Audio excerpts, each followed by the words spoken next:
میں آپ کو ایک حدیث سناتا ہوں، عزت تو خزل فی ادو والا، اس کا تعلق حکمرانوں سے ہے کہ جب قومی خزانے کو لوٹا جائے گا تو میں تو نہیں لوٹ سکتا ہوں، نہ آپ لوٹ سکتے ہیں، حکمران ہی لوٹتے ہیں۔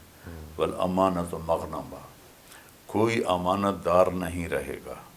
وکان رئیس القوم ارذلہم، حکمران نااہل ہوں گے تو ادھر ادھر کی نہ بات کر، یہ بتا کہ قافلہ کیوں لوٹا، مجھے رہزنوں سے گلا نہیں، تیری رہبری کا سوال ہے۔ اس سے بھی بڑے ظالم آئے ہیں۔ تیمور لنگ دنیا کا ظالم ترین انسان تھا، زندہ انسانوں کو کھولتے تیل میں پھینک دیتا تھا، زندہ کی کھال اتروا دیتا تھا اپنے سامنے اور پھر انہیں کڑا میں پھینک دیتا تھا، زندہ انسانوں کو کمبخت دفن کروا دیتا تھا، وہ بھی مرمرا گیا، دفع ہو گیا، اپنے اعمال لے کے قبر میں چلا گیا۔ تو صبح کا آنا بیٹا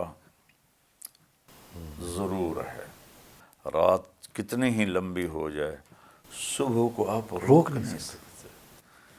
فرعون نے کتنا چاہا تھا موسیٰ پیدا نہ ہو، اور کتنے بچے ذبح کیے، اور کہاں اللہ نے اس کو پروان چڑھایا؟ اسی کے گھر گود میں، اس کی گود میں، اور کمبخت منہ سے کہتا تھا اے وہی میرا قاتل، اے وہی میرا قاتل، پھر بھی نہیں اللہ نے مرنے دی۔ تو اللہ سے ڈاٹے تو نہیں ہے نا، ہم بس اللہ سے مانگیں۔ اب دیکھیں یزید نے اہل بیت کو ختم کرنا چاہا، یزید کی نسل ختم ہو گئی، نسل ہی ختم ہو گئی یزید کی، اولاد ہی نہیں چلی اس کی، اور اہل بیت کو اللہ نے کہاں تک پھیلا۔ تو آپ کا ماننا ہے کہ ہر ظلم کا نظام اسی طرح ایک نہ ایک دن ختم ہو ہی نہیں سکتا کہ چل سکے، نہیں ہو سکتا۔ عبد الملک بن مروان، مروان کا بڑا بیٹا، جی، جب یزید کے خاندان سے خلافت ادھر چلی گئی، اس نے 21 برس حکومت کی، تو رجا بن حیوہ ایک بڑے عالم تھے، انہوں نے سلیمان سے کہا کہ جو تو نے ظلم ڈھائے ہیں نا اس کا ازالہ کر کے عمر کو خلیفہ بنا دے۔ تو اس نے ان کو بنا دی۔ انہوں نے خواب دیکھا کہ عبد الملک اور حجاج جہنم میں ہیں، اچھا، اور ان کی آنتیں باہر نکلی ہوئی ہیں، اور وہ ان کے گرد اس طرح چکر کاٹ رہے ہیں کہ وہ اس طرح گھوم رہے تھے اپنی آنتوں کے گرد جیسے گدھا گھومتا ہے، انہوں نے گدھے کا لفظ استعمال کیا ہے۔ تو یہ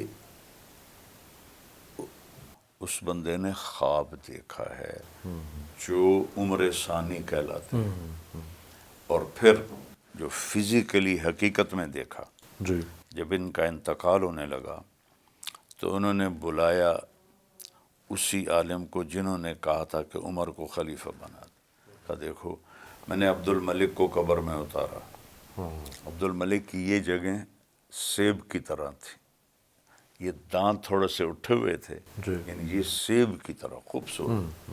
کہ جب میں نے اس کا کفن کھولا تو اس کا چہرہ قبلے سے ہٹ گیا تھا اور رنگ کالا سیاہ پڑ گیا تھا۔ پھر میں نے ولید کو قبر میں اتارا، اس نے 10 سال حکومت کی۔ جی، جب میں نے اس کا کفن کھول کے دیکھا تو اس کا چہرہ قبلے سے ہٹ گیا تھا اور رنگ اس کا کالا پڑ گیا تھا۔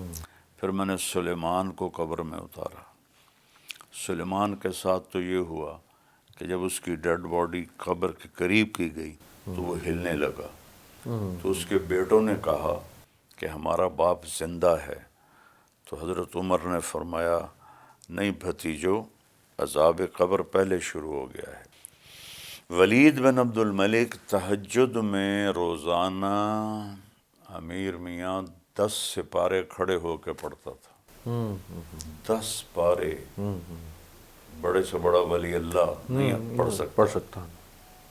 تو چہرے کیوں پھر گئے، رنگ کیوں کالے ہو گئے؟ یہ ظالم تھے، ان کے ظلم نے ان کو پکڑا۔ اللہ نے ان کی نمازیں، ان کے حج، کچھ قبول نہیں کیا، ان کے زمانے میں جو فتوحات ہوئیں ساری ان کے منہ پہ مار. ایک ہے نا جو دو لوگوں کے درمیان معاملہ ہے یا معاشرے میں افراد کے درمیان معاملات ہیں، اس میں لوگ ایک دوسرے کے ساتھ ظلم بھی کر سکتے ہیں، چھینا جھپٹی بھی کر سکتے ہیں، حق بھی مار سکتے ہیں. ایک وہ ظلم ہو جاتا ہے جو ریاست کے نظام کے تحت لوگوں پر آنا شروع ہو جائے، اور جو ظلم ریاست کی سرپرستی کے ساتھ جڑ جائے. اس طرح کا منظر پاکستان میں کم از کم میں اگر اپنی جو 40 سال کی عمر پار کر چکے ہیں، میری نسل یا یہ ہمارے لیے تو ایک بالکل نئی چیز ہے کہ اس ملک جی بالکل، میری اب 70 سال عمر ہے، میں نے بھی نہیں دیکھا، لیکن میں پر امید ہوں کہ اللہ نے اسے بدلنا ہے. یہ مجھے بالکل اس طرح یقین ہے جیسے آپ کو میں دیکھ رہا ہوں اور آپ مجھے دیکھ رہے ہیں. ہم زندہ ہوں گے یا نہیں ہوں گے وہ تو اللہ کو پتہ ہے، لیکن یہ اللہ کا نظام. تو یہ ریورس ہوگا